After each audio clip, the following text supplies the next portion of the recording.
ኡስታዝ አዲስ ሰለምቴ ነኝና ሰላትን በስርዓት መስገድ አልችልም። ቪዲዮ እያየሁ ነው የምሰግደው እና ይሄ ነገር እንዴት ይታያል?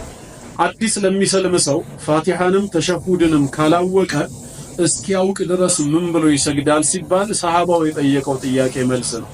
ነብያችን ሰለላሁ ዐለይሂ ወሰለም ዘንድ መጣና እኔ ቁርአን ማንበብ አልችልም፣ ከሰላቴ የሚያብቃቃኝን ነገር ያስተምሩኝ አላቸው መልእክተኛው። 5 ነገሮችን ያዛት። ሱብሃንአላህ ወልሐምዱሊላህ ወላ ኢላሃ ኢላላህ ወላሁ አክበር ወላ ሐውለ ወላ ቁወተ ኢላ ቢላህ። እነዚህ አዲስ የሰለሙ ሰዎች ፋቲሃን እስኪችሉ ተሸሁድን እስኪችሉ በቆሙበት ባጎነበሱበት ተሸሁድ አተህያቱ በተቀመጡበት ሱብሃንአላህ ወልሐምዱሊላህ ወላ ኢላሃ ኢላላህ ወላሁ አክበር ወላ ሐውለ ወላ ቁወተ ኢላ ቢላህ ካሉ ለነሱ ሰላት ነው። ፋቲሃን የቻለ